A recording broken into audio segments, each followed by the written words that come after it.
Hameno chinenge changokuti huya kuimba yaMwari. Mazvinzwa mama? Weipadhuze changamu. Mureve tu. Makadi mama? Ndofara makadi. Hameno chinenge changokuti huya kuimba yaMwari kuti unhongwe. Amen. Ndototi muchangamuke kwete kunge munhu abva kuCape Town. Amen, prophet. Chi? kuCape Town kunani?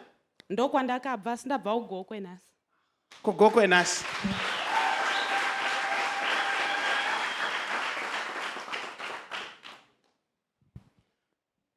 Ndakatenge ndinemi muchiri kuCape Town imi. Amen, prophet. Nokuti mimi matouya kunoku nokuti mune mwana ari kutanga grade 1. Amen, prophet. KuGokwe. Amen, prophet.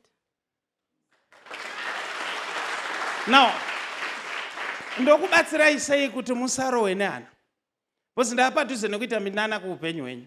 Asi ndoda kuti mungoita loosen up a little bit. Ndishingisei, prophet. Ndikunzwa kutya. Mukunzwa kutya? Amen. Nenyasha ndiani? Nenyasha mwana wangu, prophet. You see, I'm in your family now. Amen. Ndakaudza vanhu. If you study me, you will never graduate. If you think you can study me, you will never graduate. Now listen to me, my Nenyasha. Amen, prophet. Chekutanga imimi zvenyu muri kurohwa nehana pano, but chakuisai pano kutenda kwenyu. Amen, prophet. Ndokuchakuporesai. Amen, prophet. Nokuti ndakakutarisai kudai shungu dzenyu dziri kuti dai vakangoonawo dambudziko rangu. Amen, prophet. Saka ndiri kuedza kutarisa madambudziko enyu, ndiri kuona akawanda, asi pane 1 randati Mwari ndibatsire nditaure nezvaro. Amen, prophet. Ndokubva ndanooneswa ini mine dambudziko rekubva pamwiri. Ndibatsirei, prophet. Nokuti ndiri kuoneswa ini gore rapfuura iro makambobva pamwiri. Amen, prophet. But gore rapfuura futi manje muna December. Amen, prophet. Makabva pamwiri. But anga ari matwins. Amen, avasikana. Amen, prophet.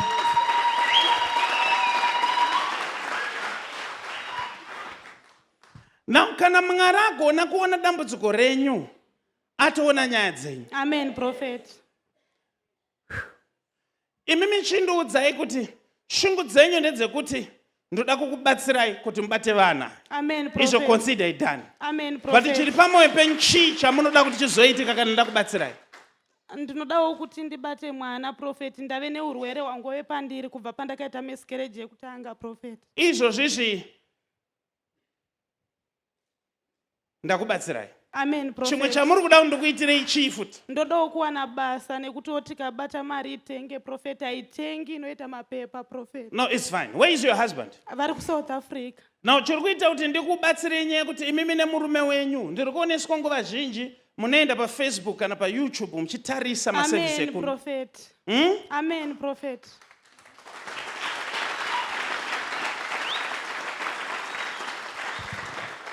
Can I get a paper?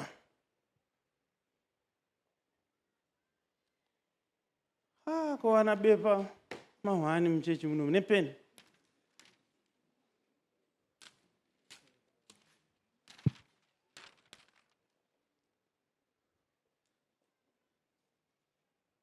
Yo penejo.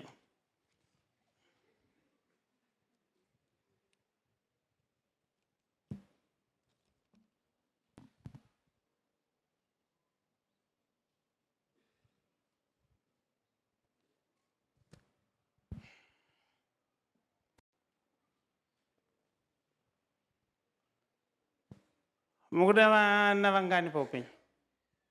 Ndoda ndikaita 2 iko zvino zvakwana, prophet. Somebody say 1, 2, 3, 4, 5. Imimi baba wenyu mapenyeri? Vakashaika, prophet. But kwa mai venyu muri vangani? 35 ndine last born.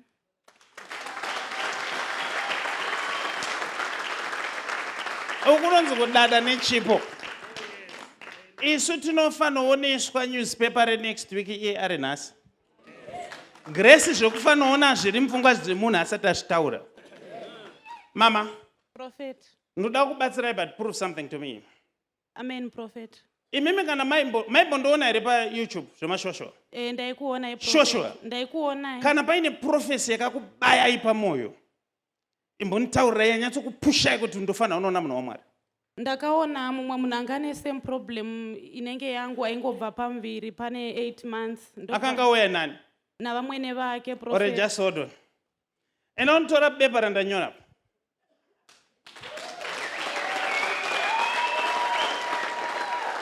hari vhare unozonzi wanyorera ipa mumwe akagara apa ari kuda kungoverenga nogona kwetiwo muchechi handidi imimi mumirai makadaro taurai tinzwe nyaya yenyu. uya mukadzi uya muchimunamatira makabva mabvunza vamwene vaivaya kuti mama mune shuwa here kuti munoda kuti murooro wenyu abate mwana vakati mukavabvunza mukati mune shuwa here kuti munoda kuti murooro wenyu abate mwana vakati ndobva mavatarira raundi so mukati vapinde vakatadza kupinda mukaita zvamakaita vakapinda but pekupedzisira pacho makabva mataura mashoko ekuti handidi kuvaita zvatakamboita last time ndobva mangoita kuti vaende kuperiod mukati maasha ende navo kutoilet. Okay, ena munondiverengera zvamaverenga zvandanyora pabepa. Amwene vaitira utsinye muroora nekubuda blood. Ndangokuhintai kuti zvamafambira zvakuisai pano ndazviona ndokuzvinyora pasi.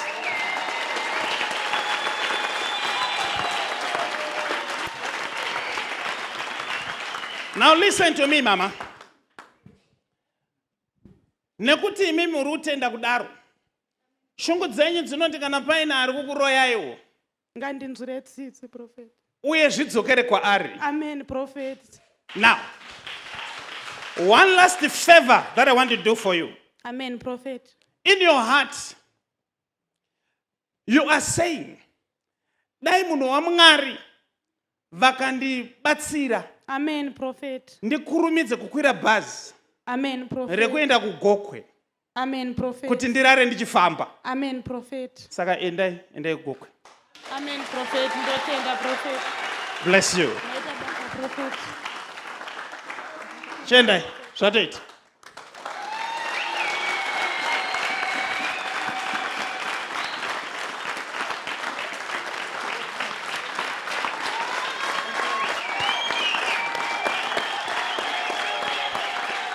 Oya nani? Une munhu wauya naye here? Ngauya nayo.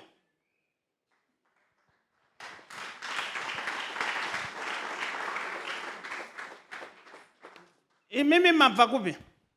Tabva kuMozambique. Mozambique. Mozambique. Varore maoko. All the way from Mozambique. Mama, bhazi renyu ndera 3 here kana ndera 4? Ndera chi?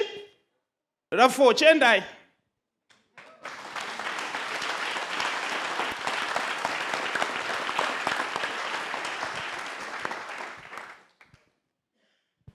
Pese panenge chita izvi ndenchifunga kuti pamwe uzvinzwisise kuti ndikasakuprofita uri mwana wemuno kutokunzwira tsitsi especially kana uine zvipande.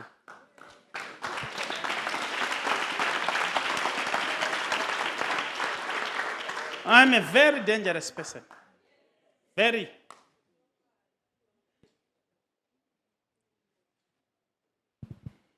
Imimi ndanchida kuprofitai. Yes. But the problem manje ndeyekuti handizive kana kwenyu zviriko. Nokuti vanhu vanogona kufunga kuti tiri kuita maskits. Munoziva chinonzi maskits here? Pamutauro ndizvo zvinondipesanisa mazhe. Profitai zvenyu muprofita. Ndauya panozobatsirwa. Okay. Munoziva chinonzi maskits here? Nada. All right. So vanhu vanogona kufunga kuti tiri kuita maskits, kufunga kuti mimi neni taudzana kuti tiprofitane. Kana kuti nemamwe mazwi. Chaita undisade kukuprofitai. Inyaya dzekuti vekwenyu futi vanozofunga kuti muchiita maskits neni. Okay. Let me prove it to you. Ndatenda. Chinonzi association something chi. Association yedu yatino takabatana tiri kushanda tese. All right. Ngatichitaurei kuti pamunoshanda munenge muchishanda muchiite. tinoshanda kuita madrama kuita madhirama. Mira ipapo.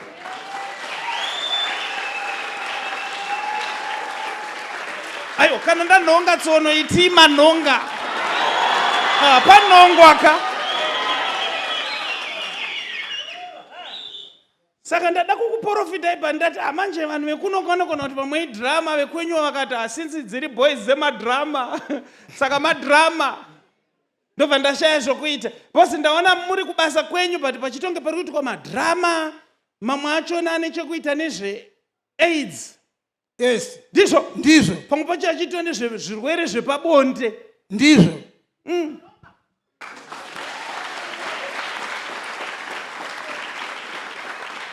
Now, inini mazita ekwenyu anondinetsa mama. But ndikati Eutevina something like that chi. Ndini. Munonzani? Etelvina.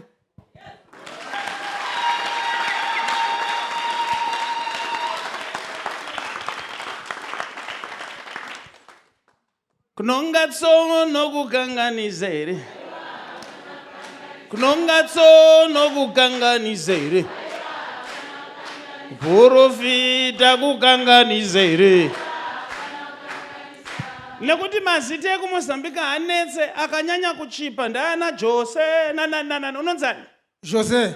Nonga tsono kukanganiza ere. Profita kukanganiza ere.